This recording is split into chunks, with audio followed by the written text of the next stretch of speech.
All right. Yes. All right, ladies and gentlemen. So we're close to wrapping up the protagonist swaps. So next on our list to finish things off will be Dante going through the recent events of Bayonetta 3. Yes. He has arrived in, I guess, New York, Manhattan during the events of Bayo 3.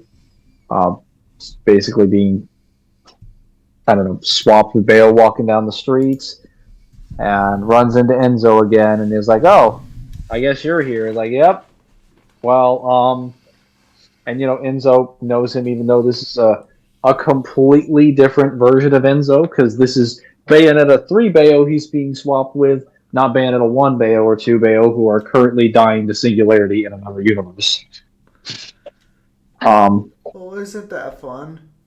yeah, in the records of time, which happens prior to this. So Viola, as expected, is going to come flying in through Guinea Gap, or is it Niflheim? But one of the areas specifically in between universes, and then arrive here. And after Dante gets acquainted with the new Enzo, or at least reminds him that I've been I guess informant, or I've been a person that you worked as a middleman for a job. Uh, then Viola shows up shortly afterwards, um, attempting to refine Bayonetta, and then gets Dante instead. We'll say before Dante is able to make contact with her, though he senses her arriving in the universe, because she shows up like probably like we'll say like a couple hundred feet from his position. Singularity attacks the universe with his homunculi. So we'll just, given that this is the protagonist swap position, I will point out again that Dante has all of Bayonetta's stats and like her general base like resistances, base like levels of interaction, so that he can like fight the homunculi.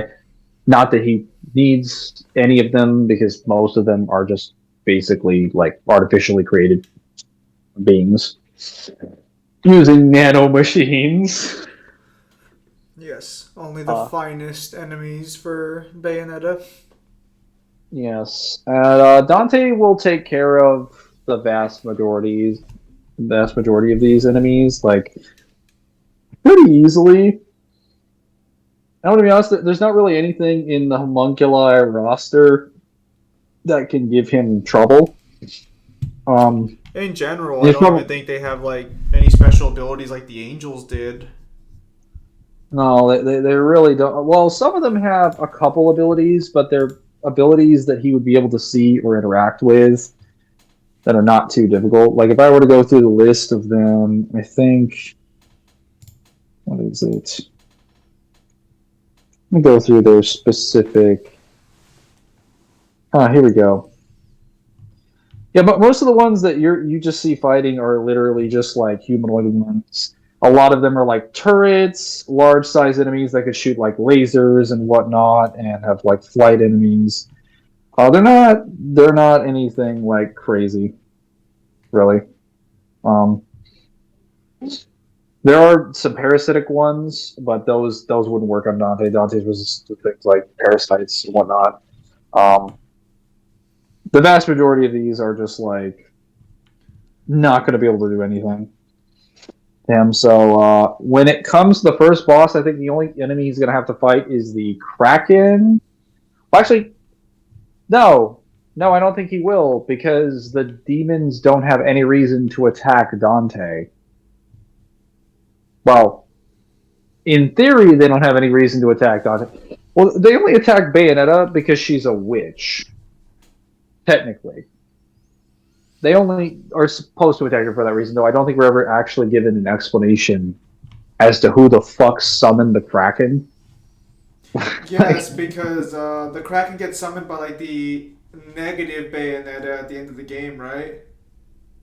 Yes, I believe. But like the Kraken shows up at the beginning in prologue, and you're like, I think even John points out like who summoned these, and it's So I I think can't. it's revealed later that it is like the negative Bayonetta, but I guess you could say like yeah, she'd still be getting summoned because even if one Bayonetta is removed from the multiverse, actually, Well, hold on, I so just thought about something. the thing is it's never confirmed she's the one who summoned the Kraken at the start. It's just implied, just because of the fact that she's the one who summons it at the end of the game. Wait a minute! I just realized something. If Bayonetta 3 Bayo is removed from the scenario and from the universe entire, actually, wait, no, we're fine. I thought there might have been a Jean problem becomes because the new Archive. no. So technically, the archives can leave their universes, and it doesn't do anything to their original. They just can't die or cease to exist. Then that will cause their universe to like, basically collapse or just die or La- erase. Laughs in fucking Egyptian Bayonetta. No. I mean, like you literally have a situation where Bayonetta is running across the multiverse to different timelines, and her own universe is completely fine. She comes back to it multiple times, and it's completely intact. So she can leave it. She can leave it alone. It's fine. It's just as long as she doesn't die, it's okay. So if she's getting yeeted out of the Bayonetta verse, that's not going to affect her main world.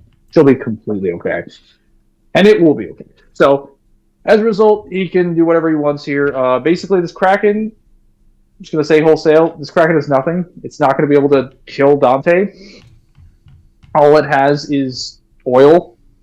That's not going to be very effective. He can just zone it from a distance safely.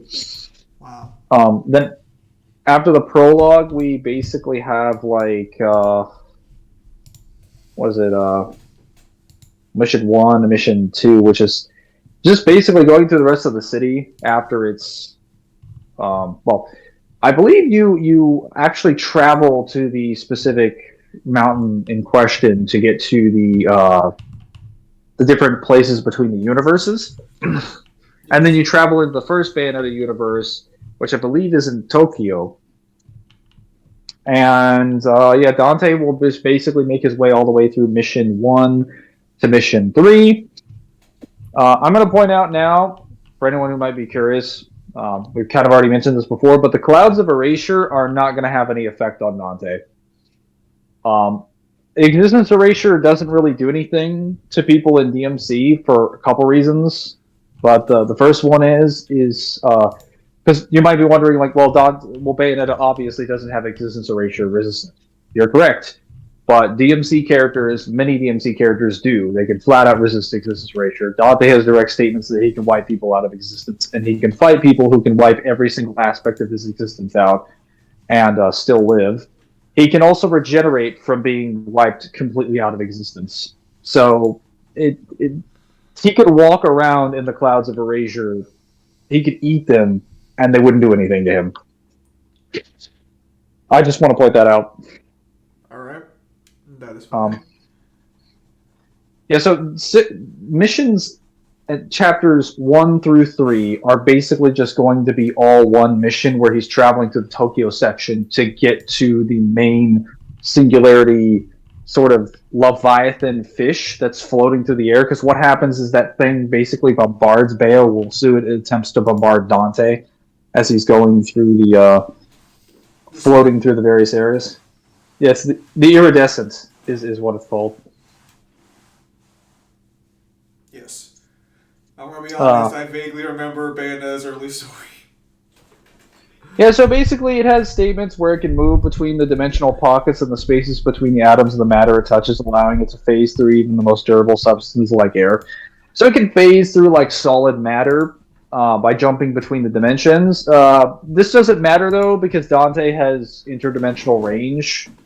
And technically, even other versions of Bayonetta in the same series have interdimensional rings. This version of Bayonetta does not, but that's not a problem for Dante. He technically does, so he can actually just kill Iridescent immediately. And we'll just say that after he does so, after he attempts to take Iridescent out, immediately, then Singularity will take notice of this because Singularity is using several of these large things as avatars.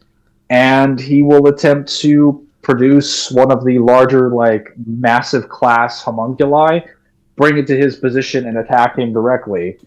I'm going to be honest, you can really, anyone here can choose whatever homunculi you want to bring to the table, whether it's like Arch Iridescent, the Pyro Munculus, the Arch Pyromunguluses, any of the Stratomunguluses, or even the higher forms of Singularity after he's merged with the multiverse. It does not matter whether Singularity brings an avatar or whether he brings his direct form. The outcome is going to be the same. Because even though we put Dante in the same position, at this point, we can technically argue, unlike Bayonetta, that he's actually gotten progressively stronger every time he's killed someone.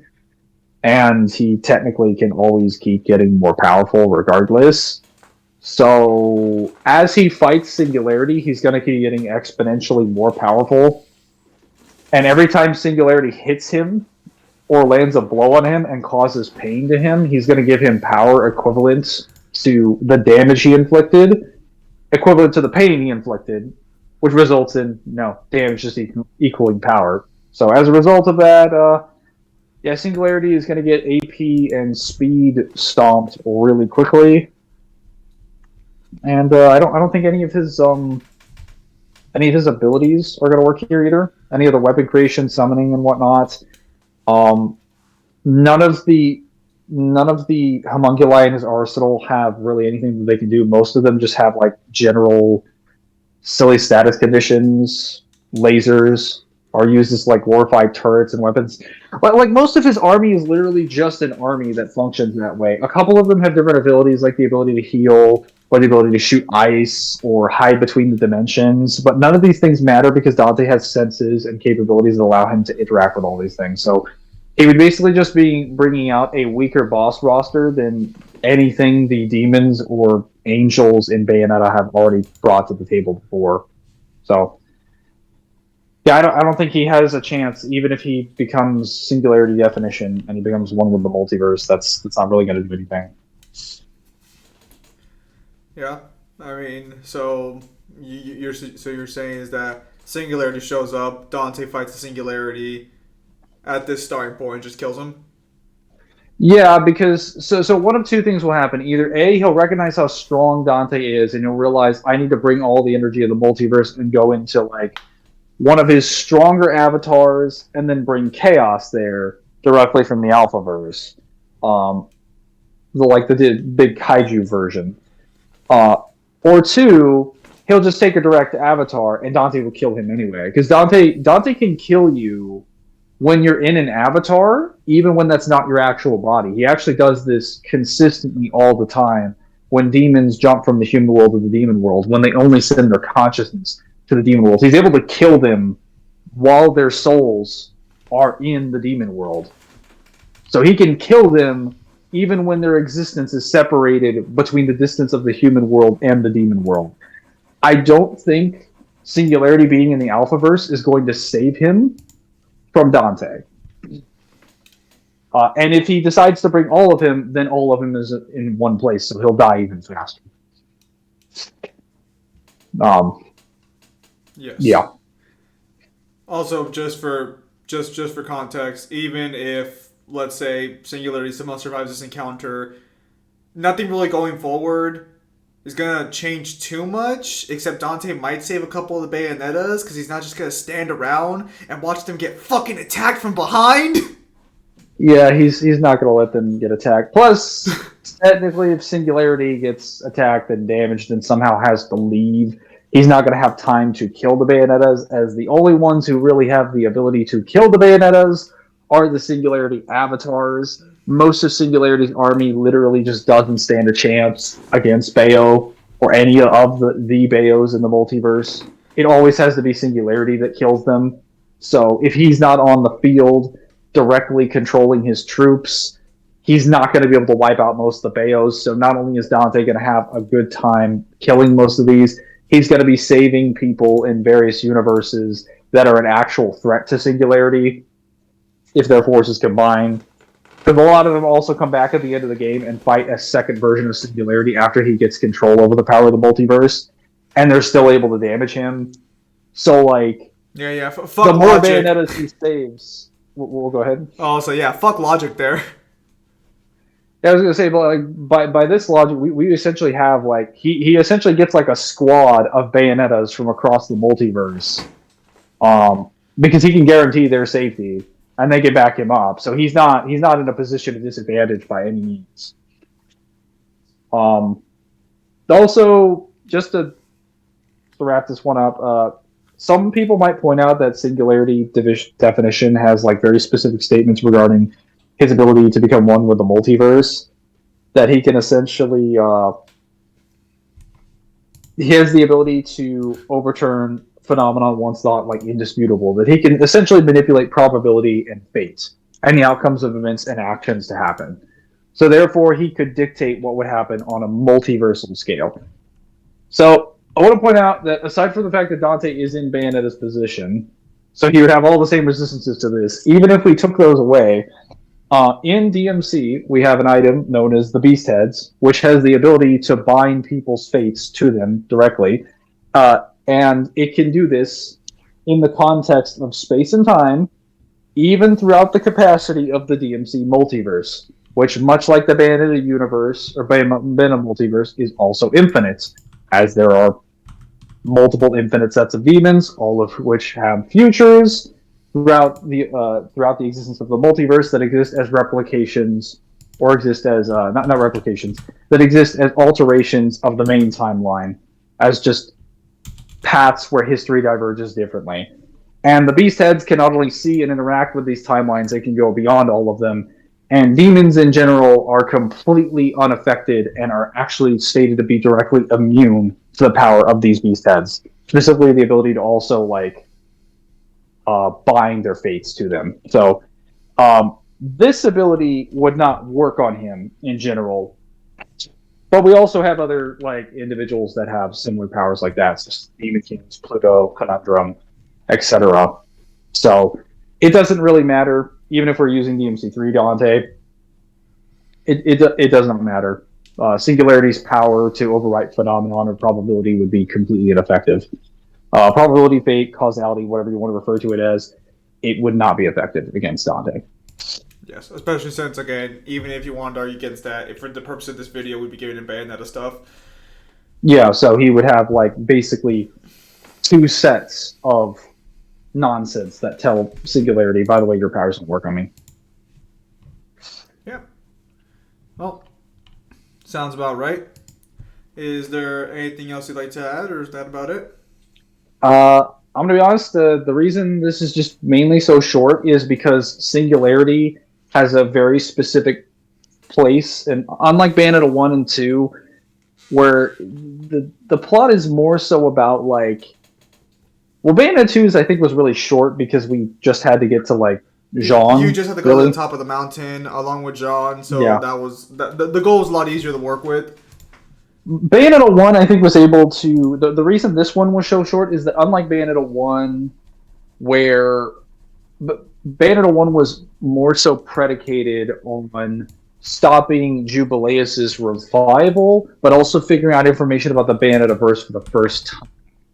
So Dante wasn't in a position where he knew exactly where he needed to go at all times. Whereas with Bayonetta 3, the plot is actually pretty simple. It's just an invasion of the multiverse. Like, Dante doesn't have to do anything. He shows up and is like, "Oh, I guess I'm here again. It must be time for another one of those multiversal escapades." And then some guy in a green outfit just shows up and is like, "Hey, I'm invading your universe. Prepare to die." Like Dante doesn't have to sit there and investigate anything or figure out. He just has to kill people. That's all he has to do. Yeah. And then the guy shows up using a fake body, while his real body is trapped in another universe. Dante's going to be like, "Oh yeah, this is exactly what happens in my world all the time." It's very familiar. So we don't really have to explain anything. It's very conveniently similar to a DMC scenario that Dante would already be familiar with. Hence why it's shorter. Also, it really helps that fucking, Singularity just shows up at Dante's doorstep and is like, "Hey, prepare to die." Yeah, because he always shows up in using avatars, so Dante could just be like, "Oh, I'm gonna just kill you," or we just argue that he would show up earlier because he would realize Dante's a threat. He would also realize Dante is not the Arc Eve because the Arc Eve has left the Bayonetta multiverse or has left the world of chaos. And he's gonna be like, "That's us." Yet you're here in her position. I'm gonna need to interrogate you. You don't look like a Bayonetta. You don't look like an angel or a demon. What are you? You look like a failure. Oh, yeah, Are no. you using? Oh, I'm just human. Oh, are you using? Are you telling me you're using humanity? Are you using the power of your human heart? Like, No. no, I'm using logic and it's like, so you're a robot. Damn it! I thought we were going. I thought we had something special there. Okay, sorry, time to die. Yeah. Really had me hyped up there for a minute. Yeah, no. So that's about it. Again, Singularity. The Singularity's army is one of the. While I think lore-wise they're stronger than angels and demons, in actual practice they are some of the least effective groups of enemies in the Bayonetta-verse. So yeah, nothing really too crazy beyond that point. So Their erasure clouds are more effective than they are. So with that in mind, so the last protagonist swap for season one will be Bayonetta going through the events of God of War Ragnarok, and that'll be in the season one, so to speak. So with that said, ladies and gentlemen, thank you guys for your time as always. Have a nice day. I'll see you guys on the next stream or video. Take care, everybody.